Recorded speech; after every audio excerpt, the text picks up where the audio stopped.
বহুকাল আগের কথা। এক নিরিবিলি গ্রামে বাস করত আবদুল্লাহ নামে এক কামার আর তার একমাত্র ছেলে ইউসুফ। আবদুল্লাহর হাতুড়ির শব্দে গ্রামের সকাল হতো, কিন্তু তার ছেলে ইউসুফের মন পড়ে থাকত দূরের কোনো এক অজানা জগতে। সে ছিল অস্থির আর উচ্চাকাঙ্ক্ষী। একদিন ইউসুফ তার বাবার কর্মশালায় এসে জেদ ধরল, বাবা, আমার জন্য এমন এক ছুরি বানিয়ে দাও যার ধার হবে তরবারির চেয়েও তেজ আর ডগ হবে সাপের ২০ দাঁতের মতো সূক্ষ্ম। আবদুল্লাহ ছেলের চোখে অচেনা এক ঝিলিক দেখে চিন্তিত হলেন। বললেন, ছুরি দিয়ে কি করবি বাবা? এ তো ভালো জিনিস নয়। ইউসুফ একগুঁয়ে গলায় বলল, আমার শুধু একটা ছুরি চাই বাবা, তুমি বানিয়ে দেবে কিনা বলো। ছেলেরা মন উন্মাদনা দেখে আবদুল্লাহর মন শঙ্কিত হলেও পুত্রের জেদের কাছে হার মানলেন। লোহা গলিয়ে তিনি এক নিখুঁত ছুরি বানিয়ে দিলেন। সেই ছুরি হাতে পেতেই ইউসুফের ভেতরের ঘুমন্ত দৈত্যটা যেন জেগে উঠল। সে ছুরিটি বাবার গলায় ঠেকিয়ে শীতল কণ্ঠে বলল, এখনই রাজদরবারে যাও আর সুলতানের কন্যা শাহজাদি ফাতিমার জন্য আমার বিয়ের প্রস্তাব দাও। যদি না যাও তবে এই ছুরি তোমার শরীর থেকে মাথা আলাদা করে দেবে। ছেলের এই ভয়ঙ্কর রূপ দেখে আবদুল্লাহর শরীর বরফের মতো জমে গেল। তিনি বুঝতে পারলেন যে ছুরি তিনি বানিয়েছেন তা শুধু লোহা নয়, বরং তার ছেলের ভেতরের অহংকার আর লোভকেও শানিত করেছে। এখন তার সামনে অথই সাগর, পেছনে দাবানল। রাজার কাছে গেলে মৃত্যু নিশ্চিত, আর না গেলে ছেলের হাতেই অপঘাতে মরতে হবে। অবশেষে তিনি ভাবলেন, ছেলের হাতে বেইজ্জত হয়ে মরার চেয়ে রাজার হাতে মরাই শ্রেয়। অন্তত ইতিহাসে লেখা থাকবে এক কামার তার ছেলের জন্য রাজার মেয়ের হাত চাইতে গিয়েছিল। পরদিন কাঁপা কাঁপা পায়ে আবদুল্লাহ সুলতানের দরবারে হাজির হলেন। তার প্রস্তাব শুনে রাজা সুলতানের চোখ দুটি গনগনে আগুনের মতো জ্বলে উঠল। তিনি জল্লাদকে ডাকতে যাবেন, এমন সময় তার জ্ঞানী উজির হাসান কানে কানে বললেন, জাহাপনা, একে মেরে ফেললে রাজ্যের লোক হাসবে। তার চেয়ে এমন এক শর্ত দিন যা পূরণ করা কোনো মানুষের পক্ষে সম্ভব নয়। সাপও মরবে, লাঠিও ভাঙবে না। রাজার সম্মতি দিলে উজির হাসান আবদুল্লাহর দিকে তাকিয়ে বললেন, আমরা শাহজাদি ফাতিমার বিয়ে তোমার ছেলের সঙ্গে দিতে রাজি আছি, তবে শর্ত হলো তোমার ছেলেকে এমন কিছু করে দেখাতে হবে যা আজ পর্যন্ত কোনো চোখ দেখেনি, কোনো কান শোনেনি এবং কোনো মানুষের কল্পনাতেও আসেনি। শর্ত শুনে আবদুল্লাহ যেন নতুন জীবন পেলেন। বাড়ি ফিরে তিনি ইউসুফকে সব খুলে বললেন। অসম্ভব এই শর্ত পূরণের জন্য বাবা ছেলে গ্রাম ছেড়ে বেরিয়ে পড়ল এক অজানার উদ্দেশ্যে। বহুদিন চলার পর তারা এক গহীন অন্ধকার জঙ্গলে পৌঁছালো। জঙ্গলের গভীরে তারা এক অদ্ভুত দৃশ্য দেখল। ইদ্রিস নামে এক লোক শিরীষ গাছের নিচে বসে আছে, আর তার পা দুটো রাখা জ্বলন্ত উনুনের ভেতর। সেই পা থেকে আগুনের শিখা বেরোচ্ছে, আর উনুনের ওপর কড়াইয়ে সে গরম গরম পকোড়া ভেজে খাচ্ছে। দৃশ্যটা দেখে ইউসুফের চোখ লোভে চকচক করে উঠল। সে ভাবল, এমন দৃশ্য তো রাজা কেন কোনোদিন কেউ দেখেনি। সে ইদ্রিসকে অনুরোধ করল তাকে শিষ্য বানানোর জন্য। ইদ্রিস উদাসভাবে বলল, সামনে যাও, আমার উস্তাদ ওমর বসে আছেন, তার কাছে যাও। তারা আরও গভীরে গিয়ে দেখল বটগাছের নিচে বসে ওমর ঠিক একইভাবে পা উনুনে ঢুকিয়ে জিলাপি ভাজছে। তার কাছে শিষ্য হবার আরজু জানালে সেও ফিরিয়ে দিয়ে বলল, আরও সামনে যাও, আমার গুরু জাফর বসে আছেন, তিনিই পারবেন তোমার মনস্কামনা পূরণ করতে। অবশেষে তারা বড়ই গাছের নিচে জাফর নামে এক লোকের দেখা পেল। তার চেহারা ছিল শীতল আর চোখ ছিল কুয়োর মতো গভীর। সেও একইভাবে পা থেকে আগুন বের করে গুরু তৈরি করছিল। জাফর ইউসুফের কথা শুনে এক রহস্যময় হাসি দিল। বলল, আমি তোমার ছেলেকে শিষ্য বানাতে রাজি।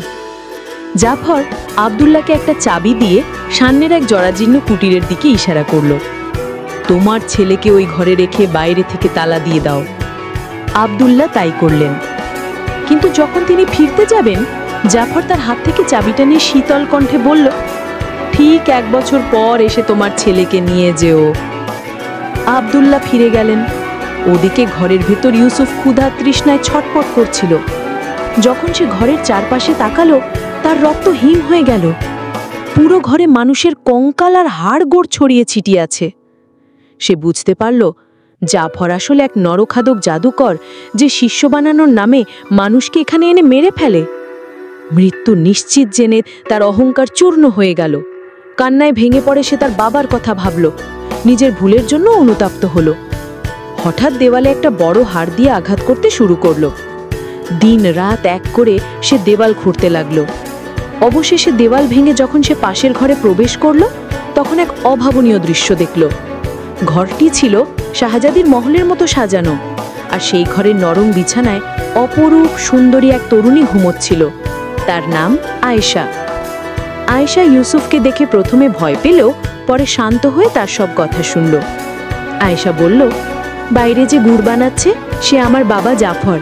সে এক ভয়ঙ্কর জাদুকর, কিন্তু তুমি চিন্তা করো না, আমি তোমাকে বাঁচাবো। আমিও জাদু জানি, বাবার চেয়েও বেশি। আয়েশা ইউসুফকে তার বাবার চেয়েও বেশি শক্তিশালী জাদু শেখাতে শুরু করলো।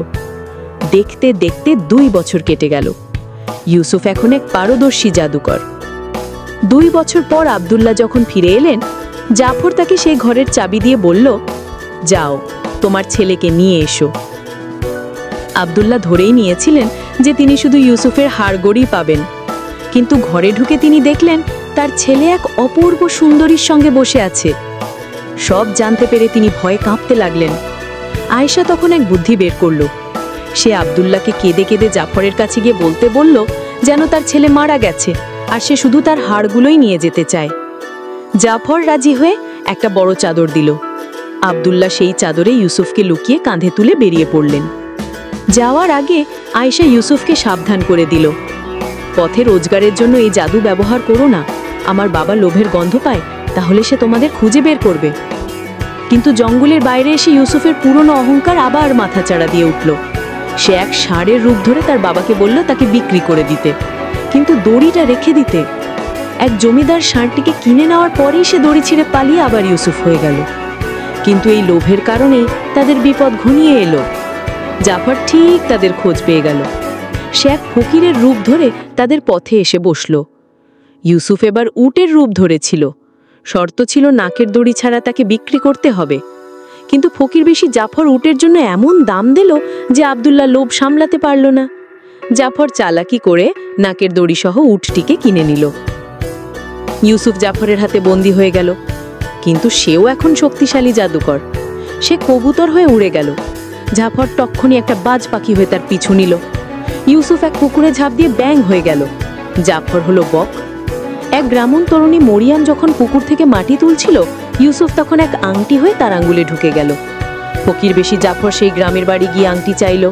মেয়েটির মা তাকে ভুল বুঝে বকাবকি করল। মরিয়ম রাগ করে আংটিটি মাটিতে ফেলে দিল। যেই না জাফর আংটিটি ধরতে গেল, ইউসুফ মুর্তোর দানার মালা হয়ে সারা ঘরে ছড়িয়ে পড়ল। জাফর মোরগ হয়ে সেই দানা খুঁটে খুঁটে খেতে লাগলো, কিন্তু একটা দানা বাকি ছিল। সেই দানাটি হঠাৎ এক বিড়াল হয়ে মোরগের ঘাড় মটকে দিল। এভাবেই জাফরের সমাপ্তি ঘটল। এই সমস্ত ঘটনা ঘটছিল রাজা সুলতানের দরবারের সামনে। তিনি নিজের চোখেই অবিশ্বাস্য জাদুর লড়াই দেখে স্তব্ধ হয়ে গেলেন। বিড়ালটি তখন তার আসল রূপে অর্থাৎ ইউসুফ হয়ে রাজার সামনে এসে দাঁড়ালো। ইউসুফ রাজাকে বলল, জাহাপনা, আপনি কি এমন কিছু আগে কখনো দেখেছেন বা শুনেছেন? রাজা বিস্ময়ে মাথা নাড়লেন। ইউসুফ তখন বলল, আমি সেই কামারের ছেলে ইউসুফ। আমি আপনার শর্ত পূরণ করেছি। রাজা সুলতানদার কথা রাখতে বাধ্য হলেন। খুব ধুমধাম করে শাহজাদি ফাতিমার সঙ্গে ইউসুফের বিয়ে হলো। রাজার কোনো পুত্র না থাকায় তিনি হলেন রাজ্যের ভাবী সুলতান। রাজ্যত্ব পেয়ে ইউসুফ একজন ন্যায়পরায়ণ শাসক হলেন। তবে তিনি কখনো সেই 2 বছর ভুলেননি যা তাকে শিখিয়েছে যে সবচেয়ে বড় জাদু ক্ষমতা বা অহংকার নয়, বরং বিপদকালে পাওয়া বন্ধুত্ব আর নিজের ভুল থেকে শেখার সাহস।